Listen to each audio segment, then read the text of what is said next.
we hadn't really experienced much outside education.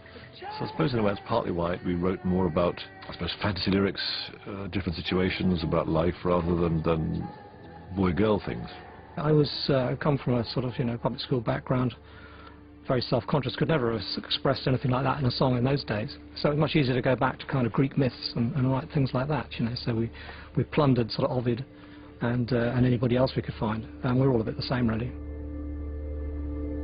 There was an audience of really educated sort of university students who were just crying out for something that they've read in science fiction, and they wanted a sort of musical version of that. And of course there was The Lord of the Rings, and there was Berlin Peak and Gorgon Gas, and people wanted that in their music. Ambitious music demanded ambitious presentation. What began with Sgt. Pepper now became the glorious norm. Albums adorned with lyrics, paintings, cutouts, pop-ups and pull-outs.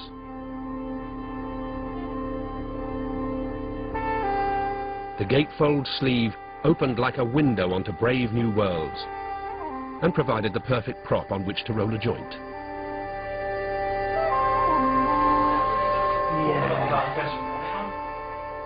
I think the album cover, the artwork, and a vinyl, when you bought that, that was a piece you could hold it, you could look at it, you could tell that it was big, When this suddenly went down to the jewel case, to the CD, you couldn't have the detail, because it was too small, I needed one for each eye, Well, it's hard not to start sounding like, in my day, the gatefold sleeve, but it's changed now, music is now, it's not something that people hold the article. It was a whole event of getting an album, getting your album home, putting it on, reading the bits and pieces, learning a bit about it. It was absolutely fantastic. And we lost that. And when we lost that, we lost an awful lot. So welcome back to Days of Future Past. This is the home of Roger Dean, the artist who most successfully translated progressive rock soundscapes into landscapes. He gave Yes their distinctive brand logo and imagined worlds that at the time still seemed like beautiful possibilities. Whether you're designing just a box of matches, you're predicting one little teeny, minuscule part of the future. I think what's terribly astonishing and disappointing is how little of the promise of the future turned out. In the 60s, people walked on the moon. In the 60s, there was colour television, and no one has gone back to the moon. I think people would have been shocked if they could see the year 2008 from 1968 perspective, at how astonishingly little the world had improved compared to our ambitions and expectations. Had we planned it properly in the 60s, this is how it might have turned out.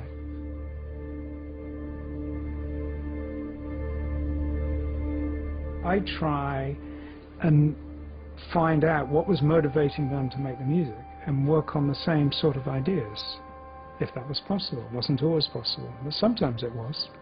Sometimes there was a great synergy between the ideas that motivated the music making and the ideas that motivated the art.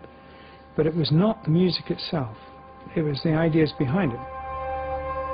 I was lucky that the images and the music seemed to be an absolute perfect fit sometimes, when in actual fact the process was beyond analysis. Yes, recording sessions were also moving beyond analysis. The hippie democracy the band chose as a way of life made for difficulties in the studio. Their fifth album, Close to the Edge, took over 3 months to perfect. It took 3 months because Simon and Garfunkel had done Bridge Over Troubled Waters, which took 3 months. We heard this and we thought, well, by golly, our next record's going to take 3 months and a day if it kills us. So, of course, this is the infantile way we behave. We took 3 months and a day. We established a whole new vein of length of how long we play. So, yeah, we've got some musicianship. We've got a lot of writers in the band, because Bill wrote, everybody wrote in the band. Can I trade your idea for my idea. You've got 5 guys writing imagine 5 guys writing a book. Steve said, well, I've got this silly little line that I've had lying around for ages going ding ding ding doo dee doo dee doo dee doo doo doo doo. It was all horse trading, muscle power, strongest guy, thickest skin. Chris said, I've got this bass run. And that was it really. And I went, anything else? Is that? He went, no, that's it. And when we got to what turned out to be for me the high spot, which was close to the edge, really I don't know how that record got made. Okay. Some days we got in the rehearsal room after, like, you know, yesterday, got in the next day, said, does anybody remember how we went from the last verse into that? No. And say, well, I want that bit on the end of that, but I don't want to do it in that key because it works nicely the way I play it on guitar on that. So they go, oh, we'll have a cup of tea, Rick, you work out how we go from there to there. We couldn't do a song in 5 minutes, and it went to 10 minutes on the Yes album, and we got to close to the edge and we thought, oh, this just isn't long enough. We can't, this is like a symphony.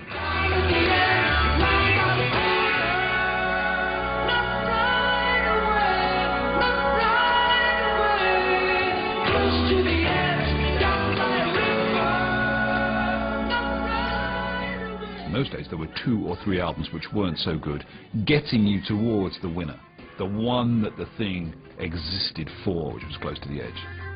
That's the moment you exist for in a rock group, and it's terrific. And you think, that's the cookie, that's the one right there. Done deal. I'm gone. I left then. Bruford defected to the less sunny, less democratic regime of Robert Fripp's all-new King Crimson. In 1972, this was akin to going over the Berlin Wall into East Germany. No papers required, just extreme chops. Everything you've heard about King Crimson is true. It's an absolutely terrifying place.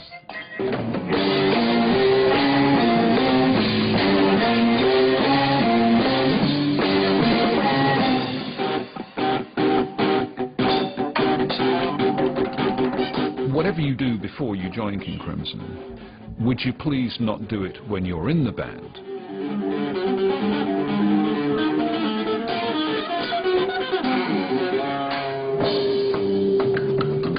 You're required really to develop a new style, if you can, specifically for that group.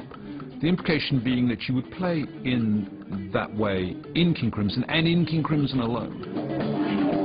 And yes, was an endless debate about should it be F natural in the bass with a G sharp on top from the organ, or should it be the other way around. In King Crimson, almost nothing was said. You're just supposed to know.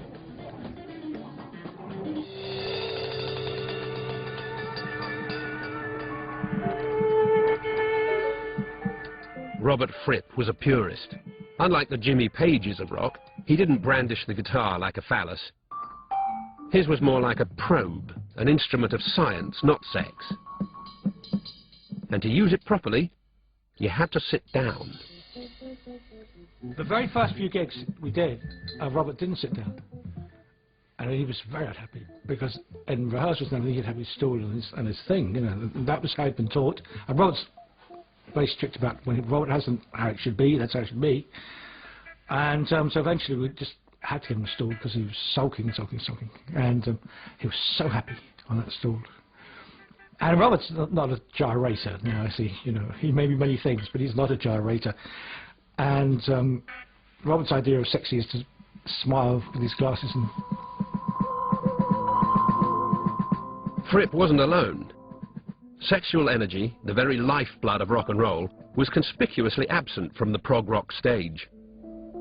Bands like Egg had enough on their hands just playing the complicated arpeggios. Well, we weren't very sexy, and we regarded overt sexual display as extremely uncool. It was something rather humiliating to have to admit to, that we were actually trying to get into girls' knickers. I mean, we wouldn't admit to it. It was very duplicitous, very dishonest, but there you are. We certainly wouldn't do it on stage. I would have been completely unconvincing. Imagine me doing sort of pelvic thrusts on stage while playing in 25/8. No.